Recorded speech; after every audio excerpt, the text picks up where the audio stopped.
earning your trust. This is Fox Eastern Carolina News at 10. A father of 5 is killed when he's ejected from his vehicle during an early morning crash. We talked with a fellow fisherman who knew the victim. And could duck hunting be putting children in danger? Some people in one county think so and want more regulations put in. Plus, UFOs, maybe jet afterburners. We look into mysterious red orbs people report seeing in the night sky over eastern North Carolina. Good evening, I'm Jamie McCutcheon. And I'm Brian North. Welcome to Fox Eastern Carolina News at 10. We start with some breaking news just coming into our newsroom. A two-car crash on Highway 70 in New Bern has led to the eastbound lanes being shut down. It happened sometime in the last hour. When our photographer arrived on the scene, he saw two cars sitting in the eastbound lane of Highway 70 right next to the Highway 17 Martin Luther King Jr. Boulevard exit. That's right near the mall. We are working to learn more details about what happened, how many people are involved. When we get those details, we'll have them on our website, foxeasterncarolina.com.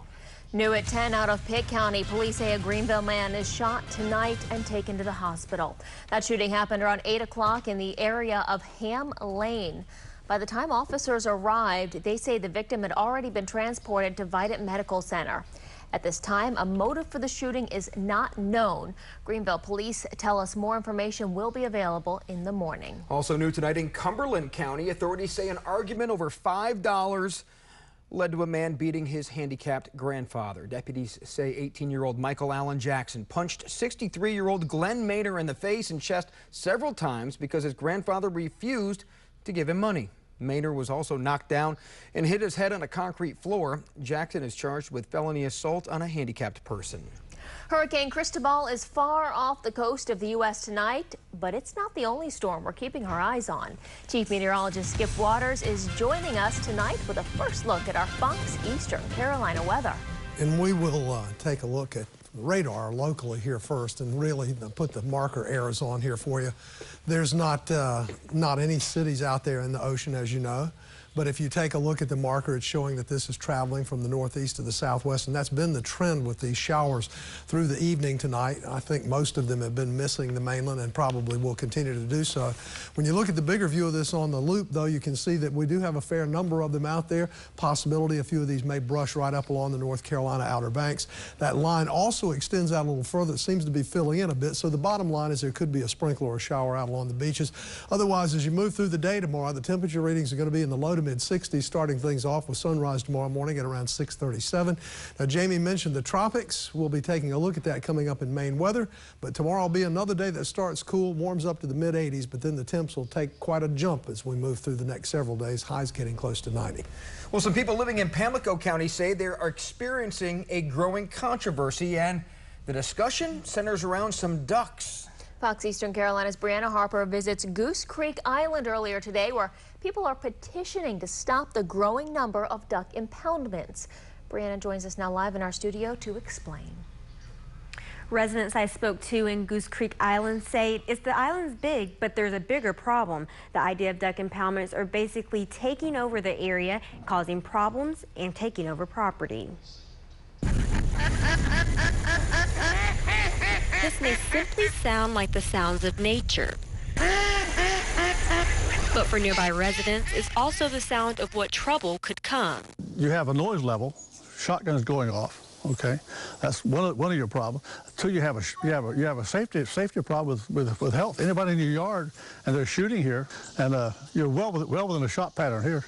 Residents say more duck hunters contribute to the growing issue of duck impoundments popping up in their area. With a couple of guys now that are planning to convert that into a duck pond.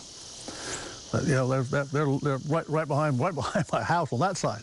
Now residents are looking to local government to help regulate. You have to have some type of system where the people in the community, you know, if it's in your backyard, you can have an input, either yay or nay. The issue was brought to Pamlico County's Planning Board to consider, but the board's legal counsel says hunting regulations fall in the hands of the General Assembly, yet the question of public safety is a separate idea the county could have a say in. If a shot falls on somebody's roof, they should look into it. They don't. They gave him a runaround. Nothing ever happened. With no immediate action taking place for now, the duck impoundments will remain in place. We signed a petition, but it got really no place.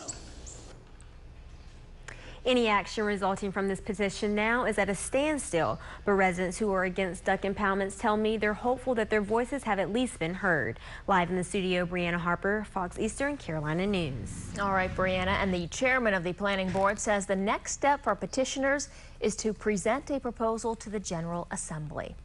An update to a story we first brought you last night. Wayne County firefighters released new information about a house fire near Mount Olive that killed one woman.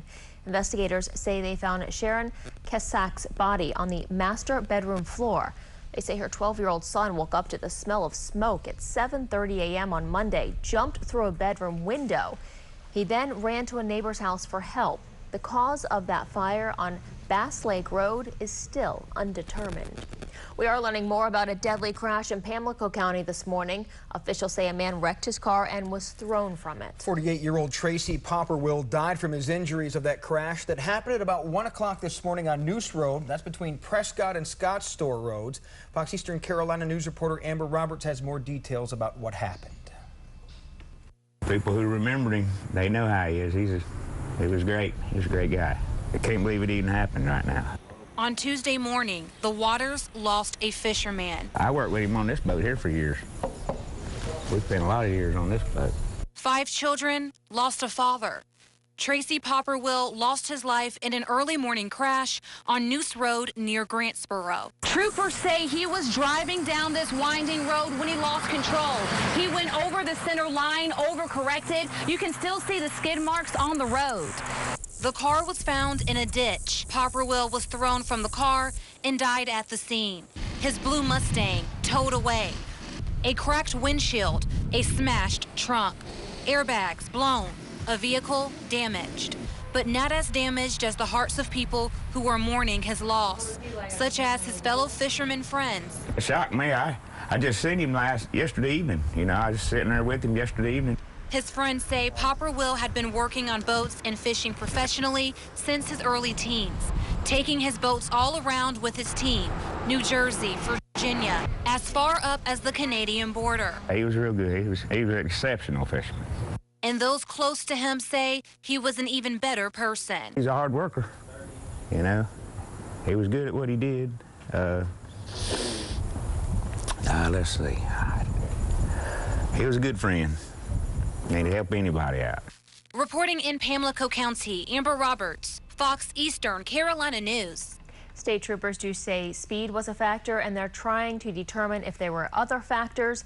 They're waiting for toxicology results. In Pitt County, a man is accused of assaulting his ex-girlfriend, then barricading himself in his house for several hours. Investigators say 50-year-old Clay White of Farmville beat his girlfriend, then ran from deputies, then barricaded himself inside her home. Whit is now in jail on a $130,000 bond. A school bus filled with 26 children is rear-ended in Pitt County this morning. Pitt County school officials say the bus was rear-ended on Old Snow Hill Road near Pleasant Plain Road just after 7 a.m. School officials say at the time of the accident, the children riding the bus were put onto another bus headed to Aden Elementary School. Police say the driver of the vehicle that hit the bus failed to reduce speed. No one was injured. And 8 middle school students in Hanover County near Wilmington were on a bus when police say a drunk driver ran into that vehicle. Wilmington police say 38-year-old Robert Carroll faces DWI and reckless driving charges because he hit a school bus around 7:30 this morning. It happened at the intersection of Wrightsville Avenue and Rose Avenue. Witnesses say tell police the bus was headed west on Wrightsville towards College Road when Carroll's car, heading in the opposite direction, allegedly swerved across the center line and hit the bus in the front end. The school district says one student was taken to Cape Fear Memorial Hospital. No word on that person's condition yet. The rest of the children were taken to school. The President Barack Obama, visits North Carolina today. We'll show you what he says he's doing about those long wait times at VA hospitals. And one city that is considered one of the most dangerous for car crashes is now trying to make things safer for pedestrians. We'll show you how.